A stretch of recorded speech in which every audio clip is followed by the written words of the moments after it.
Hello, Chapel Hill Academy, and welcome to a very special spring break edition of the CHA Connect podcast. I am here with Crystal Thompson and Katelyn Freitas. We're here to bring you something very different this week, very fun. So let's get set, get your seatbelts on. This is going to go fast, so here we go.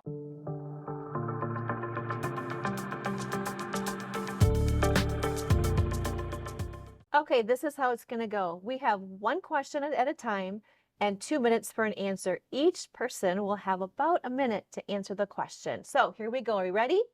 Ready. Yep. All right. Who are you? What do you do? And why do you care about kids? I'm Crystal Thompson, elementary director here at Chapel Hill, and I care about kids because they're God's special people. I love kids. All right. Good job. And I'm Katelyn Freitas, director of middle school teaching and learning. And just to tee off of that, definitely agree. I also saw that back when I was in second grade, I actually wrote that I wanted to be a teacher because I loved kids. My mom just gave me a box of my things last month, and so I love working with kids, and I guess I always have. Okay, same. When I was in second grade, I had a little book called School Days, and I got it in second grade, and every year I would put down what I wanted to be when I grew up, and it was teacher every year. I didn't actually know that. I didn't know. Had wanted to be that early on, so I thought I just decided in college, but apparently not. Oh, all right. That's great. Okay, now that we've met Crystal and Katelyn and have gotten to know a little bit more about them, we're going to get into some topics. Some are lighthearted, some are more deep, but topics that are relevant and interesting for parents. So here we go. Here's our next topic. So with regard to parents, what are some things that parents worry about that they really don't need to worry about right now?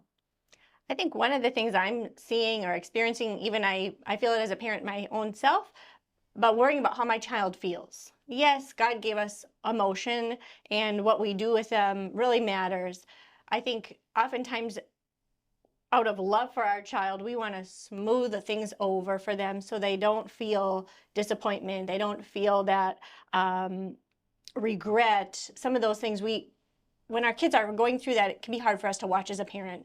I think it's really important that we allow them to feel those things, and we ask questions and we spend time with them through it. How did that make you feel? What did you do when that happened? And just asking questions, being present with them, helping them navigate those feelings, but not taking them away or avoiding them for them. I think it's really, it can cause worry. I know. We care for our kids. We love them. Yeah, and I think remembering that feelings aren't always facts. Yes. And my kids are at different stages right now, and so when they're tired, they're more emotional, and then you have to just remind them of truth, like that's not true. Yes. I understand you feel that way, but feelings aren't always true, and we have to go back to God's word and what does God's word say about it. But I think on that same vein with middle schoolers too, as they're making that transition from elementary to middle school, parents often want to, and I see this tendency myself, like you want to make it easy and remove any obstacles when really so much of the growth happens during the struggle. Right. And so, yeah, I just think that's so important for their growth and maturity, and to let your kids know, like, it's okay, and to develop that grit, because that's the real world that someday you want them to be prepared to go out and face it. So Prepare and equip. Yeah. All right, we are down to 5 seconds. I think we did pretty well on this one. I have one more word. Oh, I think when you're worrying about your kids, we need to remember to go back and spend time praying for our kids. Pray for our kids. Awesome. Okay, this is leading me into the next topic, which directly connects, is anxiety. And so elementary first, then middle school. Okay. One topic here, or one question. Kids are hearing about all kinds of things in the world, all kinds of events, things that may be difficult. When it comes to parenting, what is the parent's job here when it comes to them being worried about those kinds of things? Elementary, go. Kids will see and are going to be exposed to lots of things. For example, driving your car, you witness a car accident, or you have something come through on the news. I think I go back to the early childhood. Fred Rogers, he said, look for the helpers and find ways when you drive by that car accident, praying for other people. Mr. Rogers, I loved him. Fred Rogers, he had a lot of good things he shared with us in early childhood. Sweet and man. helping kids navigate through that. Those are real things. Asking good questions. Okay, middle school. I think with things in the world, with social media, and I know that varies on at what time kids get that access to that, but regardless, it's out there. I think just reminding them that God is sovereign over all things. There's nothing new that he's surprised by. And so I think when they see parents not, it's about the modeling. When they see parents not being fearful or going to God, like what is our response to anxiety? Teaching that. And just being confident and having that piece of who God is and that he's still sovereign. I think that speaks volumes to our kids with how we handle our own anxiety and fear. Do they see us trembling and getting worried and revved up, or do they see us going to prayer, reminding ourselves of truth, meditating on God's word, to replace that anxiety or that fear with truth? So I think that's just how we model it. Perfect. I think I'm going to jump in. I have one more comment to make. I think that's wonderful what you shared, Kate, and I think asking our kids to look for God in those moments. What do you think God's teaching us right now in this? How is God going to use this? Asking those kind of questions, I think, will really help get them to those places. Yeah, that was what I was going to say is communication, having open conversations about all of the things that they're seeing and experiencing, and starting young so that it's not weird when they're older. All of a sudden we're talking. Yeah. No, you start young and just and cultivate that as a young child with the family, with the parent. Okay, on we go to the next one. Culture wars. Culture. Whoa. So the question is, are we as Christians overreacting to culture, under shepherding, or what? So elementary. I'm going to put those together. I think my answer is that we're over shepherding. It's coming out of a place of love, but sometimes it's too much. How many times are you going to remind your child to brush your teeth? How many times are you going to give those reminders of things they've got to learn to pick up on their own?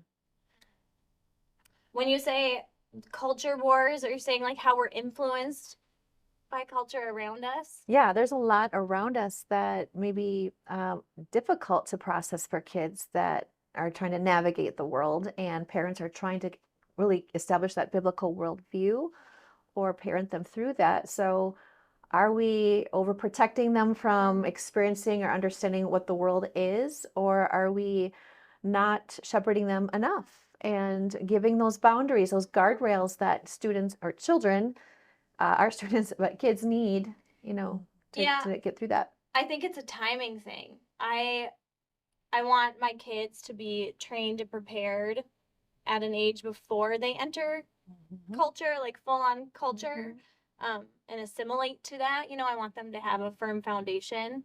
And so, I don't want my own kids to be so sheltered that they aren't aware of things happening, but I also don't want them to grow up thinking those things are normal. I want to build their foundation and how God's design was before exposing them to those things so they can discern what.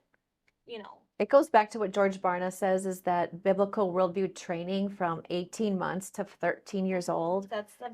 And giving them that anchor to be fixed to for their lifelong journey, their lifelong way they navigate all of these different things. Okay, I thought we were taking the conversation a different direction there. So I'm going to go back to some of my responses. I think that giving a lot of boundaries is healthy for kids, like you're saying, in these young years, helping them set that foundation, but also releasing them to make some decisions on their own in safe ways, and navigating that for them is really important. Okay, speaking of boundaries then, what do we engage? What are those boundaries that are necessary? And what do we kind of let go and have, the negotiables? So we've got non-negotiables and negotiables. And for every family, it's going to be different for sure. But just from your perspective, what do you think? It's a hard one. You don't have teenagers yet. Neither of you do. So I can say a whole lot here. I know. Right now, I feel like we are. I don't have teenagers, by the way. Mine are way past that, but I can kind of remember. Yeah, I mean, my fourth grader, my oldest, we're starting to give some of those responsibilities. But again, being very protective of the boundaries you had mentioned, like who she's hanging out with, whose houses she's at, what activities we allow her to participate. I feel like we're trying to release some of that, but within some safety precautions. Yeah, I don't know. That's a hard one. Do you have any words of wisdom for us? I know, We're getting into this. We could have a whole podcast on that, and that is not our goal today. So another time, I'm happy to share. All right, next question. Next question is pop culture and media. Do we screen everything or discuss through the questionable things or disciple? How do we do that? And it really is different at every age. So you're going to do it differently with a 5-year-old as a 15-year-old, and everything in between. So, what's your perspective on pop culture and media when it comes to our kids of today, the kids of today? Yeah. And I that don't know. For us, we don't even have a TV on our main level. Like it's very, and it's actually really smart. we I have like that. on our 2 TVs. We have one upstairs in like our bedroom, and then we have one in our basement. It's more of like a family room, but we even have on the back of the TV on the outlets. You can get these outlets that you power on or off. You can control it from your phone. That's So great. the kids can't even turn it on Truly a different generation of parenting from when I was. unless like we allow them Yeah. to. And so right now I do feel like we are very protective, but even, with the shows or things that they consume, the news, we don't really have them watch the news. The World Watch News here at school is great, because that's already being filtered. But yeah, we're very protective on that. But then stuff does come up. Even Little House on the Prairie, they have some really serious issues. And so to stop and talk, back to the communication. It's presented so sweetly in Little Yes, House. they do. And It's so good. but again, there's some like heavier topics and talking through it and Life stuff. and I think that's so important. And I think sometimes we think our kids are not old enough to understand, and actually they are. And sometimes some of these really complex issues to adults are really simple to them. They're like, oh, well, duh, that's a man, that's a woman. Like, those kinds of things. So I don't ever want to shy away from those things if they ask me, and I will never say, oh, you're not old enough for that. If they're asking. Or go ask your father. Right. Like if they're asking about it, clearly they're ready Yeah. for some kind of response. They need the information. Yeah. Absolutely. Oh, this could take me in so many different directions, because I think about, you're mentioning the TV shows, and the shows have changed so much. I'm just going to segue onto that. I'm Do we have another 2 minutes? Can we do that? What I watched as a kid is very different than what you watched as a kid, and now what our kids are seeing. Not even on a screen on a TV, but driving down the road, a billboard. Yeah. So media, culture, social media is difficult, pop culture, all of it. So anyway, what are your thoughts about some of the specific shows that they want to watch that their friends might be watching, or movies that come out that seem to be innocent? It's a child's movie, but there's stuff in there that do you go to those movies, or do you we're not going? I am on the side of we're not going. Our family may have different rules than your family, and I think I go back to the purpose. Is it just for entertainment purpose? What are we spending our time doing, and where? And if it's not essential. Some things are reality, or you drive by, or you experience something, or you see something. I think being present with your child and asking those questions, or allowing them to ask you questions, is important. But if it's just a choice, I'd rather choose something else. Yeah, or an experience with your family. Yeah. This leads into a specific topic I do have here for you. It's just social media. I've been talking to moms for years at Chapel Hill, and just trying to process through the parenting struggle of social media and phones. And what's your perspective on phones and social media in a professional sense, not necessarily a parent sense? We'll get to that next. Sure. So professional, what is your thought or experience in response to the pull on kids with social media? In middle school, there's definitely, I feel more harm than good that could come from social media. Just having access to each other 24/7 and being so peer influenced, or even not your peers, people all around, in culture, being just that influence that it has on them and where they spend their time and who they're looking to, who their models are. And then just the brain science behind it. I know that's something that we've talked about with Screen Strong and all of that, just that they're in this developmental stage in their brains and what it does. So I know you probably got more to add to that. I think too, just what you put out there is out there forever. Yeah. As a parent, I really slowed down putting photos and things out about my kids and maybe the funny things they've done as they're little. I think that's with them now forever because it's out online. I want to guard and protect them in that. I think as a parent also just being cognizant of my time spent on social media in front of them. They watch everything we do and modeling, want to be like us when they grow up. So being mindful of the time spent with them. Am I scrolling? Am I looking at something and not giving them my attention? And what could you be doing different Yeah. together? Yeah. Well, on the parenting side, this is really funny, but Zach and I were talking about this.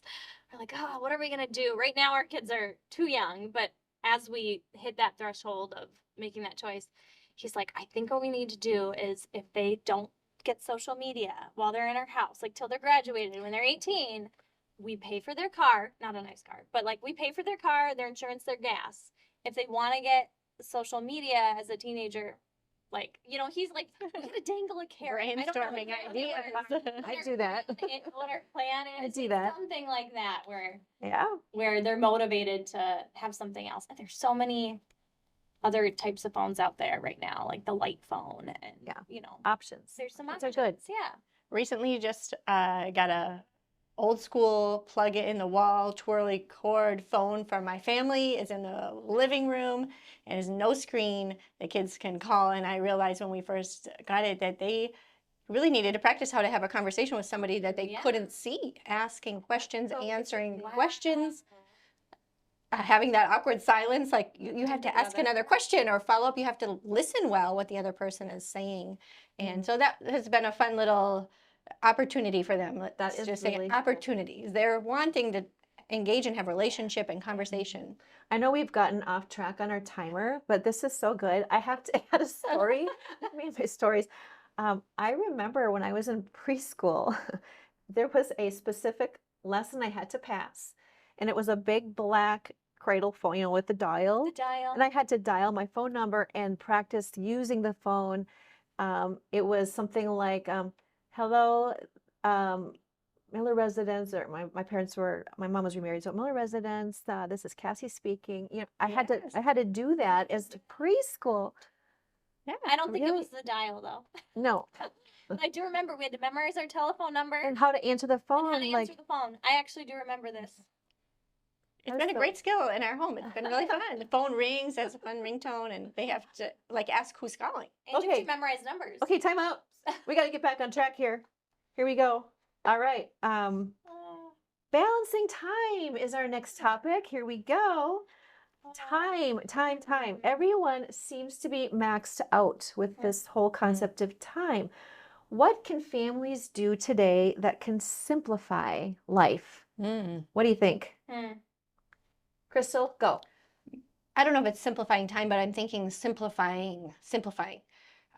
As my kids have gotten older, there's stuff from when they were younger they don't play with, and there's clothes, and there's just stuff, toys and things. And I've just started getting the kids bins so they can start organizing themselves. Like, we don't need this, donate this, keep this, and now I can organize it myself. And so that's been a nice way for us to simplify the stuff. Okay. Some people are hoarders, and some people are purgers. Yes. I would We get can rid of into hoarding and everything. purging, but we'll keep with the simplifying life topic for now. We've got 1 minute. This is something really hard for me. I'm a yes girl. And my husband has had to just graciously work with me to say no to things. And so I think I've learned the power of saying no means being able to say yes to things that are more important. And I think just being really intentional about sports activities. You want them being active and doing that, but just not over scheduling, making sure you have some margin. Something I'm still working on, but yeah, just really considering your yeses and your nos. Yeah, so that first no, was that hard to get out? Yeah, I Yes, you said yes. You should have said no. oh, It was yeah. hard. Yeah. Yeah. Okay. All right. On to role models. Mm. Okay. We all have role models in our life, and I can think of a few of my own. Who was your role model that, or maybe one? I mean, I know you probably will say your mom. Okay, that's a given. Okay, that's off limits. Unless you really want to talk about your mom, but who really helped encourage you and you look to them with lots of respect and like, wow, that's such an amazing woman of faith, or just whatever the qualities were that you look up to. You want to start? I mean, I think back to I went to Eastern Montana Bible Camp growing up because I'm originally from Montana, and just any of my like teenage counselors, that was always so fun to me because they were so cool, and it was fun to see cool, pretty girls, you know, that I aspired to be who loved Jesus. So I think that was really great, just having some of those female role models. My grandma, Bouchard, my dad's mom, she was so amazing. She taught me how to garden. She prayed for me. She Love that. We just spent a lot of time together at the farm when they'd be branding and doing stuff. It'd just be us in the house. And she was somebody that I always kind of aspired to be like. So yeah, That's great. Great. Okay, I have a short time, but I had a great family friend. Spent a lot of time with in my middle school years, and one little nugget I remember very specifically is that she was really coaching in these middle school years, and as she would drop us off at school, she would send us out the car, not with like, have a fun day, have a good day, but remember who you represent. And so as we got out the door, it was like, that was the goal for the day. Remember who you represent. Oh, ooh, you guys gotta right. Yeah, you gotta use that. I love that. I might buy that. Yeah. Okay. So some good nuggets. All right. Okay. So when it comes to kids, you know, they also have role models today, and I really hope it's someone as special and meaningful as the two women you've kind of experienced and talked about. But in culture, who do you think are the role models for kids today, or where is their role model maybe coming from outside of those special people? Is there that? Are there some things that are maybe pressing into their thought process? See a lot with sports. Yeah. The middle schoolers are looking up to professional athletes a lot. It's been cool to feel like we've had more Christian athletes be just really verbal about sharing their faith, which I think has been great. Yeah, pop culture. My mind thinks back into the elementary age students, and I think their role models are their teachers, their parents, the people they spend time with, their family members, are really inspirational to them. I see that every day with these kids. They just beaming as they're talking to their teachers. I love that. So I'm sure that's one of their role models for sure. Okay, let's transition over to a new topic, finances. Ooh, finances. You know, there's so many different theories out there, ways to approach this with kids. Are you allowance people? Just for the sake of allowance? Are you not? Are you teaching kids intentionally finances? Do your kids have a credit card? Not this time. But at some point, I remember my first debit card. That was very exciting. So, I was the type of kid. Yeah, I think I was probably 30 when I got my first. Really? Debit. Oh, really? I think I got one as soon as I could get. I had a checkbook. Yeah. I was 35. Well, I don't know. I think from a young age, I started babysitting as soon as I could. Yeah. And I had to pay for my own car in high school. Okay, what did you get paid babysitting? I'm just curious. Do you remember what was like the going rate then? Because I think it's like $8 an hour, and then it moved up to like $12 an hour. Wow, that's like better than minimum wage. Yeah. I mean, yeah, still, it is. It is. I'm hearing like today it's like $20 an hour. Yeah, it is. Okay. $1 an hour here. Doesn't matter how many kids. 5 kids, $1 an hour. Those families really had some nice opportunities to take some deals. Yeah, it's a great deal. We don't have allowance. I never grew up with allowance. Do you have allowance? We don't do allowance. My philosophy or thinking is like, these are family jobs. Like we all are part of this family, and we all work together to do the jobs. And if you need money for something, ask grandma. Yeah. That's so good. But occasionally my we'll, goodness, you know, I am we'll grandma. incentivize our kids to do extra jobs. Yes. Yeah. Because they are very motivated by money. Yeah. And so, for example, my daughter's been picking up sticks in the yard at a nickel a stick to try to earn some money. Okay, and you count these sticks out? Well, You she's do your been math? she's Five, been count counting. by fives? I need to go check on her work and her math. Oh. But then it was a great lesson on delayed gratification because she was wanting to get her money right away the second she picked up the sticks. Well, we reminded her payday's 2 weeks away. Most people are not paid for so 2 good. weeks after you finish the work. So Life That's so good. lessons. That's really good. the delayed gratification, I mean, things come, you want something on Amazon, it's going to be here very quickly. You order something. So Yeah, just right now working we're- on those ideas. I think what we're working on, so with these jobs and things or birthday money, whatever it might be, is saving. Oh, Because, saving. I've got That's my hard. kindergartner who is like, it's burning a hole in my I pocket. was just going to say, We burning need a to go hole. Get whatever it is. She's kind of into like lip gloss and makeup. Judah right now though, he's got quite a bit of money saved up because he wants to buy a go-kart. So he's actually Wow. like He's got some time to go. he's saving, yes, and it's gonna take a while, but he hasn't really shown this. I want to spend it. He's actually sticking to it. We're totally out of time. Okay. All right. Well, we got to move on then if we're out of time, but that is a fun topic. You know, it's always a motivation for kids is money. Okay, on to food and health. Ooh, I've got a health drink here. I'm not going to say what's in it. It's vinegar. It's apple cider vinegar, a little lemon juice, water, and a splash of superfood berry juice. When are you gonna get us on this? I don't know. Oh, you're welcome to try it. A picture of it someday. Actually, stick to the I coffee. ate lunch with some 8th grade girls, and I let them smell my water jug, and the thought of it, they're like, "Ooh!" And then it went by, and like, "Oh, something's changed. It's actually not bad. You first get the It's vinegar. good. It's super healthy." And so I'm all about that. So food and health. Are we discipling habits or just managing behavior with food? Ooh, you could take this a few different ways. Oh yeah. The sugar is a tough one. So I love treats and sweets, but my kids really can handle it very well. And I notice when they've had too much, but at the same time, like we'll live a little, and I allow these things in my home. So it's a little bit of a balance, like them learning, like one cookie is enough. If you have 2 cookies, now How do you feel? how do you feel? Yeah, I mean, it's just kind of natural. How are things Are going? you gonna do that again? Yeah. Yeah.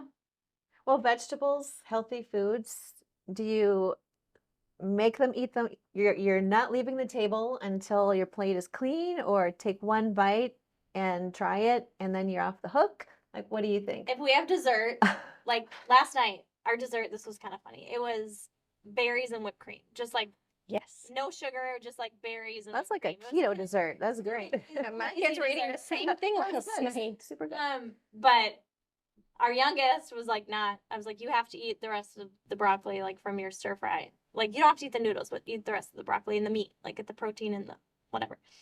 And so she did, so she could get her raspberries and whipped cream. Compliant. Wow. Well, yeah, I mean, it's not always that way, but I will say, like, no. And if they don't eat their dinner and at night they're hungry, the only thing I'll let them get is they can go get a piece of bread from the pantry. I thought you were going to say a piece of broccoli. No, a piece of bread.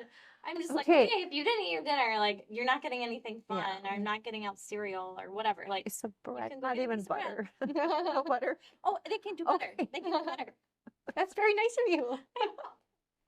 That helped them I sleep was well. a kid of the clean plate club. That's That's back in the hard. day, and I didn't get to dish my plate up that much either. It's like the dish up here, you're going to eat what your mother prepares, and you're going to sit there until it's gone. I don't recommend that. I mean, that's traumatic. Hard approach. Very traumatic, but Yeah. it was the era. I always remind my kids that you might not like it today, Yeah. but at least to try it, because sometimes it takes us, trying something maybe 7, Yep. 10 times before Yeah. we acquire a taste for it. So And have you heard the thing too, where like the colors of foods? So I remember when they were really little, it'd be like, what was it? Is it orange foods help you, your cuts to heal? Or I can't remember. There's like graphic of it, and it shows all the different colors. The purple's like heart healthy foods, and the You know, so just kind of telling them like how this is fueling your body. Yeah. The starches, the white, brown food, you know, Yep. those foods like Always teaching. they give you energy. Like, Yeah, always teaching. I don't know. All right. What's a win for you with food when it comes to kids and healthy eating? What's a win? I think a win for us is the kids being part of the meal planning, part of the cooking, part of the scooping up their own plate. Yeah. Thank you. It's a big help. It's a big And win. putting their dishes in the sink. Yes. And pushing their chairs. The cleanup. It's like a The big whole thing for me. process. Yeah. Oh, I love that. Good. Okay, on to the next topic. Okay, this one is a little more serious. And this is really important because we work with it all the time here at school. Friend conflicts. When do parents step in? When do they coach? And should they fix or should they coach? Elementary. Right. Around the dinner table is oftentimes when these things come home to us. This happened at school today. That happened at school today. So-and-so did this. And my approach is always to ask questions. What did you do, honey? How were you involved? What did you say? Who did you encourage? Or who did you get help from?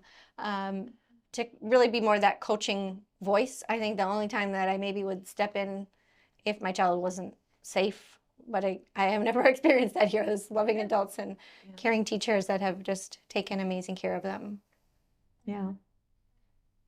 Yeah, I think it's a teaching opportunity because as adults, we have to deal with conflict too. And just, I think practicing like that Matthew 18, that going to the person, at what point do we need to reconcile? Even with my youngest who's in kindergarten, she will have a fight with her best friend and we're not friends anymore and just so emotional. And it's like, okay, let's calm down. Let's call her up on the phone, or like, let's have a conversation, work it out, and then they're fine, you know? So I think just taking those opportunities to model what it's like not to hold resentment, to practice forgiveness, even if someone has wronged you, what's your response? Yeah, I think that's a good practice to. And when they're young, they need that coaching guide on the side to kind of help them work through and navigate that process of reconciliation and conflict resolution. It's a great time to practice. And it's not always perfect. Yeah. Try that at home with the siblings and Takes you know? time. Yeah. Yes. We've got 15 seconds. Anything else to add to that topic? Conflict. Yeah. Tools. I think to your points, they need tools, they need support, they need to walk through that process and practice that forgiveness, practice what it means to just let things go sometimes and just take time to pause and move forward after the emotion has died down. And I think one thing I remind my kids a lot is you can't control what the other person does, but you can control what you do and how you respond. So, Yeah. because they'll get so hung up on what the other person did to me. It's like, well, yeah. Yeah. Okay, I think we're probably getting close to the end. We're gonna do one more topic here, and trying to think of what that should be. I've got a couple here, but let's end with the teaching aspect in school and kids is engagement. You know, this is one of the areas that we are always observing with teachers, and student engagement is such an important aspect of teaching and learning. And so let's talk about that. So what makes kids disengage the fastest and what re-engages them? I think not knowing the why. Little ones always ask why. It's a key age when you're 3 to ask why to everything. But as we get older, we stop asking why. So sometimes just getting that from the adult. Why are we learning this? What does it mean? When am I going to ever use this? And you need that little bit of a hook. Otherwise, it can be very boring if there's no reason to learn this thing I'm never going to use. Yeah. Real world, real life application. Yeah. It's all about application. Same when we go to church. Yeah. You can learn all this stuff, but if we don't have tools to apply it or practice it, is it worth it? So, yeah, I think that's. Yep. How do they see their own self in that, and how does it matter to them? So, bringing them into the lesson, the conversation, the sermon, All of those things are really Yeah. important. I think inquiry-based learning is really great. Mhm. Giving them a problem and how would they go about to solve it. So not just giving them the answer right away, which sometimes they get frustrated with and they don't like that. They want the answer, instant Yeah. gratification, but so much more satisfying when they have to work for it. Yeah. Yes. So And sometimes working together can make it engaging too. yeah. Mhm.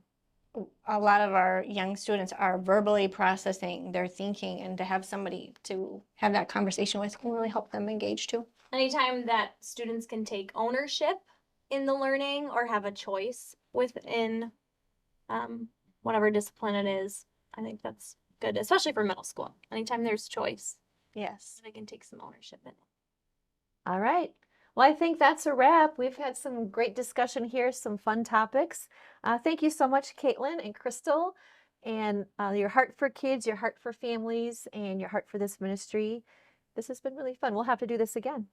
Well, all right, that is it. It was so much fun spending time with Katelyn and Crystal this week, having just a little bit of a different format for you. I look forward to having them back again in the future. We'll get into some more interesting topics, perhaps have a longer session on one specific topic. So I would like to encourage you to like and subscribe, but also add some ideas for topics that you would like us to explore or questions that you'd like us to answer. In the meantime, have a very blessed Easter. God bless, and we'll see you next time.